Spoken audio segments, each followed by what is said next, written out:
be national in scope, and that every part of the country will be adequately provided for. I don't know whether you followed my tour at the beginning, but in the Upper East, which was the first stop of my tour in the north, I actually commissioned the Upper East water supply project, which is going to now provide water for the critical areas of the Upper East, Bolgatanga, Paga, Navrongo, and all the various communities around there, increasing the supply of water there by threefold. They were getting originally 1.5 million gallons of water a day from their existing water facilities. Where with the commissioning of the water supply project in the Upper East, we're talking about an increase up to 4.5 million gallons of water a day. So that whole catchment area in that community is going to be much better served with water supply. It is the same principle that we want to apply here in the northern region, both in Tamale and in Yendi. So Gaddafi, let me reassure you that the cutting of the sword was not just a gimmick. It was as a first step towards getting to a good conclusion, and we will have a good conclusion. I have no doubt. By the time I come back here next year, since you are the capital, every time I come, I have to start from here. And I'll come here again. By that time, the water will be flowing both there and here. Thank you very much. But Mr. President, there has always been this argument between the NPP and the NDC as to who has done more roads than the other. I'm sure you have used major. Is that a serious argument? But I'm sure you have used. You are not aware. I mean, I don't think you can say that that's a serious argument. Our record on roads with that of the NDC. That's the difference between chalk and cheese. This is serious. But I'm sure you have used many of the principal streets of Tamale since you arrived. I want to find out, how satisfied are you with the level of road constructions in the north? In the north and around the country, you cannot say you're satisfied because there's a lot of work to be done. Yes, you remember my predecessor had boasted that the infrastructural development that had taken place in his period in office was unprecedented. It turned out to be a hollow claim. Everywhere I went in the first year after I took office, that was the one thing on the minds of literally everybody. Chiefs, ordinary people, the educated people, everybody was the state of our roads. And the state of our roads was in a terrible state. But we have done a lot of work. And there I want to single out particularly this member of parliament for Tiwa West, my minister for roads, Kwesiamu Akwata. He's a bit of an elephant in size, and he's expanding our infrastructure. Here in the north, we've completed 40 road projects. Completed. I'm not talking about ongoing. Completed. And there are 162 ongoing road projects taking place in the north. So everywhere there is an attempt to deal with this road deficiency. That's why I'm saying I'm very surprised to hear that there's an argument between us and the NDC. Compare the output of my government and the output of my predecessor. There's no argument. There can be no argument. There's no basis for comparison. But a lot of work has been done. Much more work needs to be done. You can see that already in the figures. You're talking about 40 completed and 162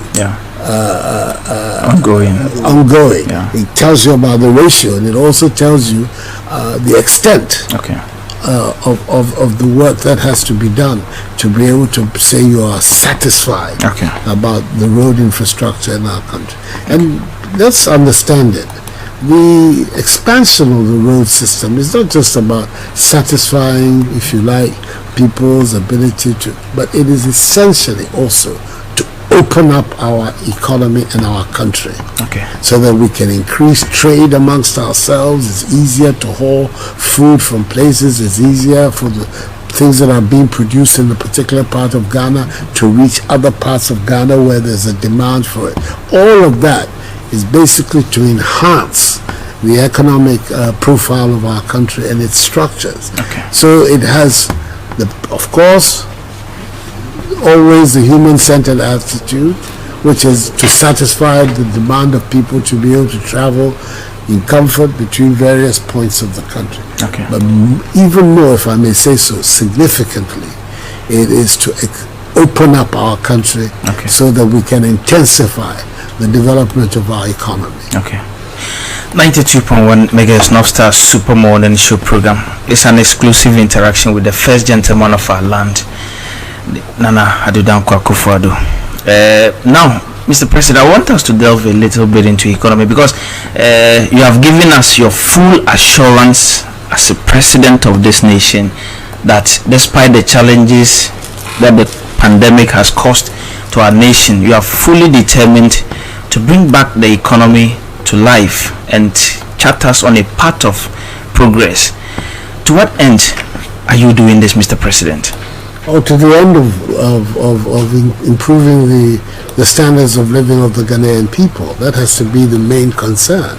They're developing the economy so that people can have a better standard of living. They can have access to more jobs, they can have access to more produce, they can have access to more goods and services, and generally improve their standard of living. So that is the main goal. Okay. And where we are today, cast your mind back. When I came into office, we were under an IMF program. Yeah. It's being forgotten today. Yeah. When I came into office, we were under an IMF program, and in fact, we had to renegotiate with the IMF the term of that program. And in the end, we were able to come to an end of the program in April 2019. Exactly. But so initially, all of these now famous interventions that were made by my government, school, free senior high school, with the planting for food and jobs, planting for food and jobs. All those initiatives were taken at the time of an IMF program. Okay. But they were fully launched at that period, and they have become a very successful feature of our governance. I anticipated that to continue, but we ran into some very difficult situations. Okay. The first 3.5, 4 years of my first term, on the average, the economy expanded at 7%, sometimes 8% GDP growth per year. Ghana was then depicted as having one of the fastest growing economies in the world. Okay. Fast forward to 2021, and the picture changed dramatically. Okay. And now our economy, even though it was still positively growing, unlike many other economies, have been severely affected by these exogenous factors. The COVID-19 pandemic. Yeah. And then subsequently, the war in Europe, which has had a dramatic impact on commodity prices, on fuel prices, on food prices. There are some people who refuse to recognize the truth of this, and they're saying that I am looking for an excuse as to what has happened to the economy. What excuse do I need? When we made the budget in 2021, November, not even a year ago, in November, we made the budget on the principle that we will be paying on the average $64 per barrel of crude. And the budget was constructed around this because, as you know, energy, and we are a net importer of oil, of crude, would have such a major impact on how the economy works. So that calculation is fundamental to the sense of the budget. From January, February, when the war in Europe began, fuel prices, crude oil prices on the open market had been more than 100. And it's being suggested that this significant, this considerable increase from 60 to 100 will have no impact on our domestic situation. It's had a tremendous impact on our balance of payments. Instead of having to look for monies to pay for the crude oil at 64, the Bank of Ghana and the Ministry of Finance is having to look for money to pay for crude, which is over $100 a barrel, and it's been consistently up there since we came. Obviously, that has had a very major negative impact on how our economy is, and it is those developments, food prices, the prices of fertilizer, all of these that have gone through the roof. You are spectators. We're all not just spectators, but we are living these facts on the ground. All of us are aware of these tremendous interventions that have put our economy in the difficulties in which we are. And it is these difficulties, especially on our balance of payments, that led us into renegotiating, re-engaging with the fund to see whether they can help us stabilize our balance of payments so we can take off. But the programs that have been put into place by the government, your Bantampa program, the Ghana Cares program, the post-COVID-19 economic recovery program, are very serious, solid programs that I'm very confident that it will enable us to get back to where we were before. We did it the first term. We did it. Even though we were under an IMF program, and we were able to exit the IMF program in a very solid state. I am very, very convinced, because the people with whom I worked to produce that result are substantially the same people who are helping me now. And I'm very confident that between us, myself and them, we will be able to put Ghana back again in a good space. It's not going to be easy. We're all seeing that. But I believe that the prospects are very strong. In fact, towards the end of last year, the last quarter of last year, our GDP growth picked up again to over 6%. I think you're aware of that. And this is before the war in Ukraine, because the recovery had begun again. And people, the confidence in the economy and in its management was resurfacing. Unfortunately, came then this intervention, the decision of President Putin to invade Ukraine, and the impact of that on commodity prices, on food prices across the world. Freight rates went up astronomically. Virtually all these various indices, which are so important for the management of an economy, went through the ceiling.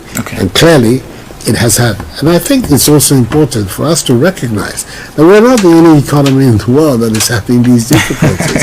Firstly, all the economies, great and small. You read the data about what's going on in America or in Britain or in the European Union and in other African countries. You see, we're all in the same boat. It is not to say these. I am not looking for excuses. I've never believed in excuses as a way of running a country. No, you have to play with the cards with which you're dealt. But the cards that have been dealt with us in this our second term are these exogenous factors, external factors that have had such a big impact on us, and we are determined to work our way through it. We did it when I first came into office, and I'm strongly of the belief that we can do it again, because the policies are sound. They are about putting Ghana in a strong place.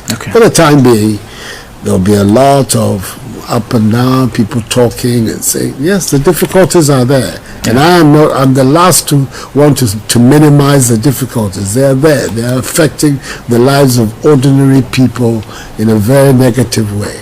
But what I'm saying to the people of Ghana is continue to have confidence that this government that took our economy from one of the lowest growth rates in our modern history when I came into office in 2017 and brought it up to one of the fastest growing economies in the world. That this government that did that, this government that was able to steer Ghana through the COVID pandemic. Okay. When the COVID pandemic came, there were people who were predicting gloom and downfall, and that the streets of Africa, Ghana, places are going to be littered with dead bodies. Okay. This government took some very significant proactive measures to minimize the impact of the COVID pandemic. Okay. We have one of the lowest mortality rates of any country in the world, not just in Africa, but in the world. Yeah. We have one of the lowest infection rates of it, largely because of the decisiveness with which the government acted to make sure that this pandemic was as much as possible